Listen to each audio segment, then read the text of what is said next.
In the world of gaming, which group, which like subset would you feel like the least bit sympathetic towards? Like which side of the gaming industry has like basically no upside to the gamers and it basically only helps cyclists?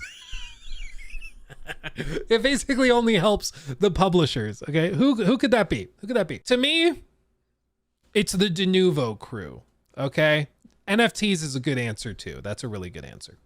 But for me, it's the Denuvo crew, because Denuvo doesn't actually like do anything for the gamer. It just decreases performance. It often makes games only online, so you can't play games on the go anywhere near as easily, or if you live in an unstable area, like it doesn't help anything. It basically only exists to protect publishers' games from piracy and exploitation.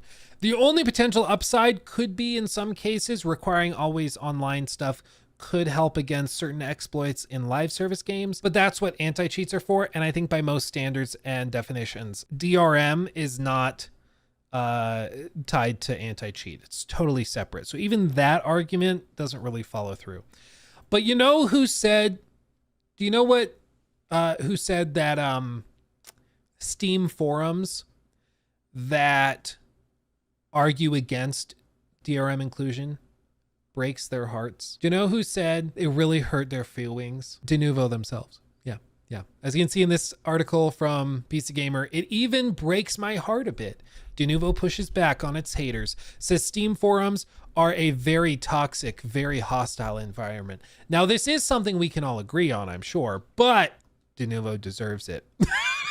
Not everyone thinks Denuvo DRM is a crime against PC gaming, but you'd probably struggle to find a PC gamer who says they like the anti-piracy software. And why should they? If it works properly, the only people who should notice the existence of Denuvo DRM are the software pirates trying to crack it. Everyone else is free to hate it because they know it hurts performance, or just because they don't like DRM or have no feelings about it at all. There's a bunch of different reasons to be against DRM stuff. One would be like games preservation. So when things are locked up with DRM, it makes it next to impossible to preserve it for future generations after those servers go offline. So that's a piece of it. Beyond that, yeah, game pirates and people who want to crack it and play the games for free, that is a part of it as well. They obviously don't like it. But then the average gamer doesn't like it because it harms performance. Some games it's more aggressive than others, but it can affect performance from single digit, FPS, even increasing it beyond that, or even just having frame rate caps. There's all sorts of ways that it can affect it. That's been the status quo for a long time, but Denuvo is finally pushing back on gamers who characterize it as the Lex Luthor of PC gaming, and says that not only should we not hate it, we should also appreciate Denuvo DRM for the good it does for game developers. Framing it this way, maybe you're saying by preventing piracy, you're actually helping the game publishers and developers, so therefore it's a net good to the devs. Maybe. I think that's where they're going. Let's see. It even breaks my heart a bit to see how our solutions, especially the anti-piracy solution, are picked up by the community, Denuvo product manager Andreas Ullman told me earlier this year at the Game Developers Conference in San Francisco. Quote, "Because I think it's not fully understood the benefits that our solution can bring, because preventing piracy, you earn more through your game, which is then reinvested into making greater games. I don't have any proof for it, but probably if our solution does not exist, maybe there are some great games that never get developed." I think a lot of this goes to what your presuppositions are, okay? Gabe Newell, the king of PC gaming, famously had an interview. He said that piracy is not, at the end of the day, an issue of players not wanting to pay for a game. For some people, sure, they don't have the money to buy the $70 game, so they pirate it instead. For some people, that's certainly a piece of it. But at the end of the day, the majority of piracy happens because it's a service problem. What Newell said at the time was, we think there is a fundamental misconception about piracy. And this is the guy that owns and runs Steam. Okay. If anybody knows about PC gaming, it's this guy. He says, piracy is almost always a service problem and not a pricing problem. For example, if a pirate offers a product anywhere in the world 24/7, purchasable from the convenience of your personal computer, and the legal provider says the product is region locked, it will come to your country 3 months after the US release and can only be purchased at a brick and mortar store, then the pirate service is more valuable. Most DRM solutions diminish the value of the product by either directly restricting the customer's use or by creating uncertainty. He adds, our goal is to create a greater service value than pirates, and this has been successful enough for us that piracy is basically a non-issue for our company. For example, prior to entering the Russian market, we were told that Russia was a waste of time because everyone would just pirate our products. But Russia is now about to become our largest market in all of Europe. Our success comes from making sure that both the customer and partners feel like they get a lot of value from those services. They can trust us not to take advantage of the relationship we have with them. We usually think of ourselves as customer-centric rather than production-centric. Most of our decisions are based around the rapidly evolving opportunities to better serve our customers and not on optimizing to be a better game company or digital distributor. The latter focus would be more of a straitjacket than a conceptual aid. And this is, in my view, like exactly right. A lot of people, they would buy the game if they could, based on different regions, based on the product offerings. If like one way that Steam, I think, has greatly overcome a big part of the piracy problem is people are anxious to spend $60 or $70 on a AAA game. So a lot of people use piracy as a way to basically demo a game. They try it through a pirated version that doesn't run great, and then they see if they like it. And if they do, they buy it through Steam. They put up that money and support the game that way with all the updates and improvements that have been made to the game through later patches. So I think that that's a solid way to do it. So anyway, I think that this is what Gabe is saying is precisely right. I think that this is often a problem of service, and ultimately, if people are confident in the game, then they'll do it. Because what I was saying was the people using piracy basically as a way to demo games by offering the 2-hour return period. So if you try the game and you hate it, you can just return it and get your money back. That has gone a long way, I'm sure, to also whittle this down because people are more confident that they don't need to worry about it. Like they don't need to worry about it. Like, oh, I can try the game, and if I don't like it, I can return it. I don't need to bother doing a pirated version to give it a shot. So I can see where he's going with this. This Denuvo guy is going with this. But again, I just think it's, of course, the Denuvo guy is going to push the importance of Denuvo. But I don't think it's necessarily even true, or at the very least, there's debate about it coming from probably the guy, the preeminent expert on piracy and PC gaming in general, being Gabe Newell. So I find that fascinating. I've been talking to Ullman about a new security measure Denuvo is offering for pre-release game builds. Interesting, but not very relevant to the typical PC gamer, and sorted the comment away in my mental file of interesting threads to follow up on. As it turns out, that comment foreshadowed a new effort by Denuvo to bring PC gamers over to its side, okay, which kicked off with a Discord server last week. It didn't go well. They shut it down after 2 days, dude, because they were being bullied so much. Oh man, that's so funny.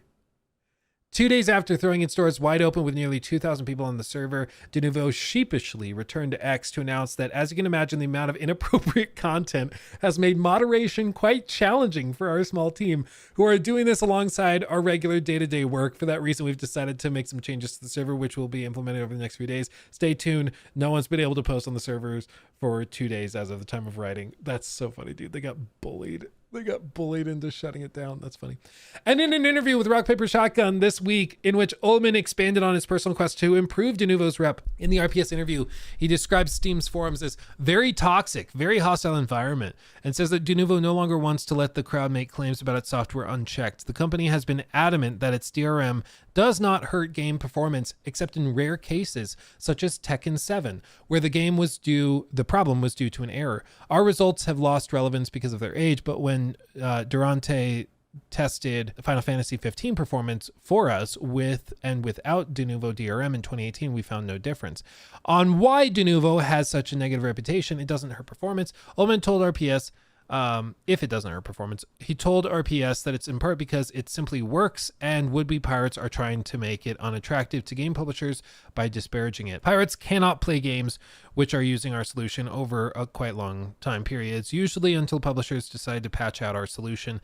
So there's a huge community, a lot of people on this planet who are not able to play their favorite video games because they're not willing to pay for them, and therefore they have a lot of time to spend in communities and share their view and try to blame Denuvo for a lot of things, trying to make the gaming publishers to not use our solution so they can start playing pirated copies of games for free again. I mean, there's sort of a boogeyman within the AAA development space where a lot of executives believe that there's just an ocean of like evil PC gamers that just want to pirate everything, absolutely everything, you know? And I just don't think that's true. I think ultimately the vast 95% plus of PC gamers, if they like a game, they want to buy it and they want to support it. Pretty straightforward. They want to do that. But if the performance is bad or if they aren't sure of what they're getting or the product they're getting, then they pursue other options. Syntax. I mean, people will wait out Denuvo DRM for the Denuvo free patch to play a game. Denuvo also charges up the ass for their DRM. Yeah, and that pass gets passed on to, that cost gets passed on to consumers at the end of the day. The other reason Ullman thinks is that there just isn't a clear reason for gamers to like Denuvo. All they know is that it's a tool big publishers use to combat piracy so they can make more money. But he argues with today's giant budgets, a 20% loss of launch revenue, which is what a recent study claims Denuvo DRM protects, is a significant setback. What is this study? University of North Carolina, Chapel Hill. He's done a lot of work on digital rights management stuff. On DRM. It protects total revenue from piracy by a mean of 15 to 20%. Piracy causes mean total revenue to decrease by 20% when Denuvo is cracked quickly. Piracy causes zero mean total revenue loss when Denuvo survives for 12 weeks or more. The characteristics of a game cannot explain its likelihood of being cracked. A model of piracy.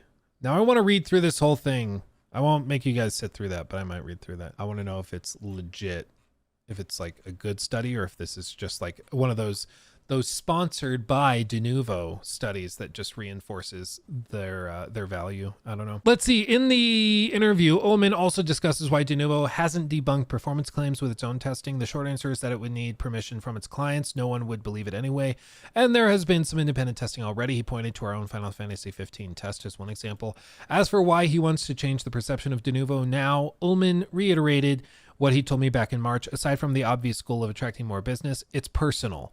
I'm with the company for such a long time, said Ullman. The guys here are like my family because a lot of the others here are also here for ages. It just hurts to see what's posted out there about us, even though it's been claimed wrong hundreds of times. Today, publishers who use Denuvo often employ it during critical launch period and then remove it later with a patch. The upcoming Dragon Age The Veilguard will somewhat surprisingly not use Denuvo at all, although EA says it won't offer preloading as a result. Makes sense, like they don't want to potentially have leaks. We'll see. I mean, we'll see if Veilguard ends up that being a net positive. I mean, time will tell, but I don't really understand why he cares so much. Like, you're making lots of money from these companies that are using Denuvo. Just like do your thing. Go back to the office. Like, you don't need to be on the gamer's good side. Like, what is his ultimate goal? Does he really think that people will like be rooting and celebrating for Denuvo when it's introduced? Like, I don't see that being a thing. Like, imagine they announced and everybody, Baldur's Gate 4 includes Denuvo. Yeah, like nobody's gonna do that. I don't understand. I think what he said is ultimately correct. Like it is personal. And maybe there's a fear with games like Veilguard, if it becomes such a boon to your game's perceived respect for players to not have Denuvo, maybe for them, they're scared that the social value you get by removing their software or not using it is going to outweigh the potential losses from piracy. So they just decide we are going to, everybody's not going to bother with it and save the money they're paying to Denuvo. Because like I can imagine if I chart this out very scientifically, if our expected revenue is like this much, okay, maybe we do it like this. So it's like, we're going to make this much money. Okay, this is the total revenue. With Denuvo, you know, they pay a little bit to Denuvo over here, so they lose some money there, but they're making all of this cash. So ultimately, they're happy. You know, the publisher's happy. Yeah, they paid some to Denuvo, but they made up a ton. But maybe what it is by getting rid of Denuvo, they actually lose some money to piracy. Let's do like, I don't know, orange. They lose some money to piracy, but not much. And they actually sell more copies because people are so excited over it that they actually end up making more money than they would have otherwise. Even if the loss to piracy is really big, to the point where they lose a much bigger chunk than they were paying Denuvo, if that gains them enough sales, it just through goodwill, they probably still end up ahead. So they're probably still happy. And then they didn't have to pay this money up front. Like they just made more money and didn't have to put Denuvo, and they got goodwill with their fans and with their customers. So they're happy. And this probably is what terrifies them, is that this could happen, is that piracy could still take a huge chunk out, sure. But if they earn enough goodwill with customers, it doesn't matter. Maybe that's what he's really terrified of. So he's like, let's get on gamers' good side. Like, can you imagine? I cannot fathom a world in which people are excited to hear that Denuvo is included. Like, can you even imagine a world in which that would be the case? I have no idea what world that would be, but a funny one, I bet. Like, it's just, at the end of the day, it is something that, you know, he's trying to say it actually does help the gaming community, because the gaming community gets games they wouldn't have gotten otherwise because the games can make more money. But again, that presumes that that's true in the first place. That's why I want to read that research paper. Because if it is the case that launching without Denuvo leads to 15% lost revenue, that is a big deal. That's a big deal. Just frankly, I mean, that's huge. If that article is true and accurate, or if that paper is accurate. But time will tell. The paper admits to using data from a subreddit. No way. Okay, I'm excited to read through that though. Okay, now I want to. It's a very scientific paper. Let's look to Reddit. Yeah, just because it's paper doesn't mean it's actually a legitimate study. Yeah, no, it depends on where it's published. It depends on who published it. It depends on the research within it. It depends on whether or not it's peer reviewed. Like, there's a lot of groups. Like, for example, the Institute for Creation Research publishes lots of papers on how the Earth is only 6,000 years old, when there are literal trees on Earth today that are older than that. But they have papers. They're not peer reviewed.